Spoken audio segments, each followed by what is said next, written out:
Seraphine's moving lanes, Twisted Fate's luck has run out, and Smolder's on top of the world. I'm Joshua Joshi Howard, welcome to patch 14.5, and let's talk about how you should be adjusting to the new meta. Alas, poor Yorick. His maiden lost some tankiness, and he's definitely feeling it. He's lost a few percent in win rate as both his partner in crime and their goon saw effective reductions. You'll have to be a gentleman now if you want to try and keep the maiden alive. Wukong was supposed to receive a nice change to his passive, whereby he'd get tankier faster and for longer playing against champions.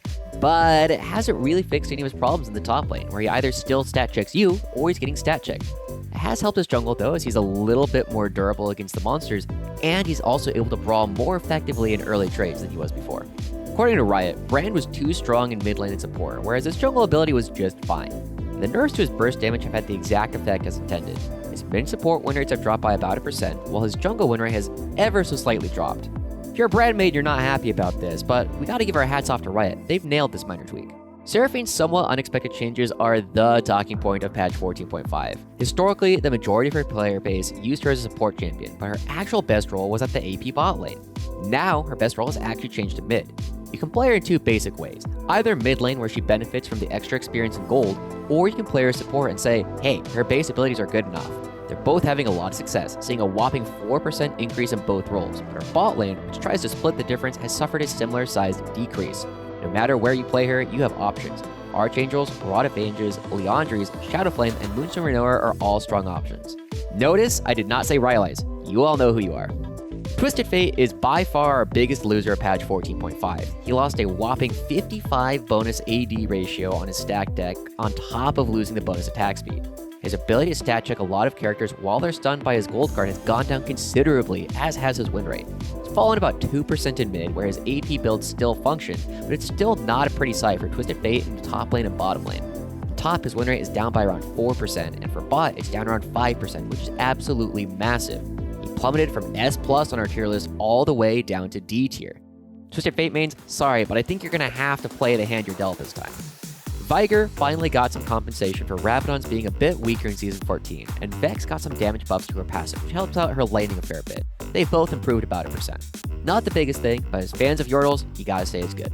Bel'Veth was the queen of high elo jungle invade because of how powerful she was at level 1, but with some targeted nerfs at how she gains passive stacks, in particular around the grubs, and significantly reduced damage reduction on her Royal Maelstrom, she doesn't scale quite as hard as she used to.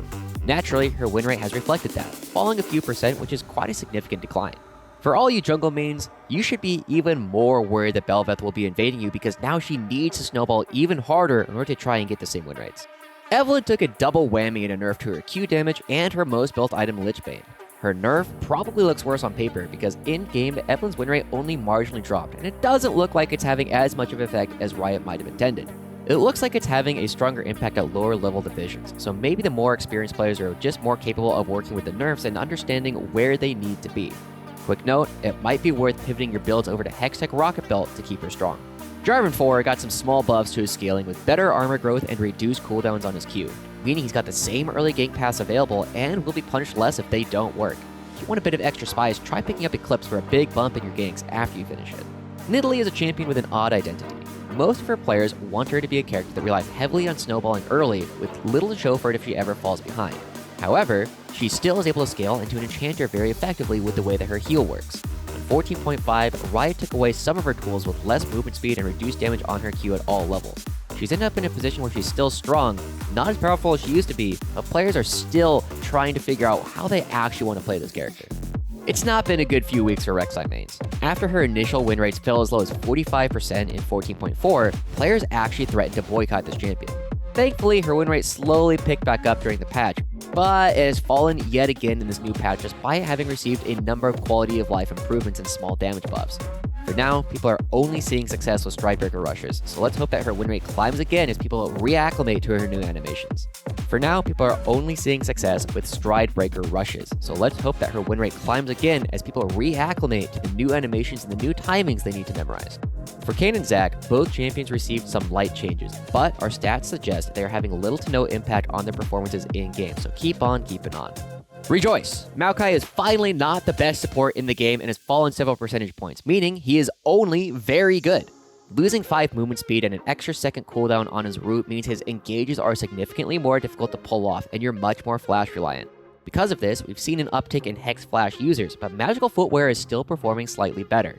His jungle continues to pay for his sins though as a support and has fallen a percent because he's losing early duels even harder now and he can't escape against some of our bruisers like Xinjiang. Kog'Maw is the single biggest winner of patch 14.5, seeing his win rate spike 3 percentage points after some seemingly small buffs. It seems as though he's emerged as one of the best answers to a variety of champions that have very high play rates.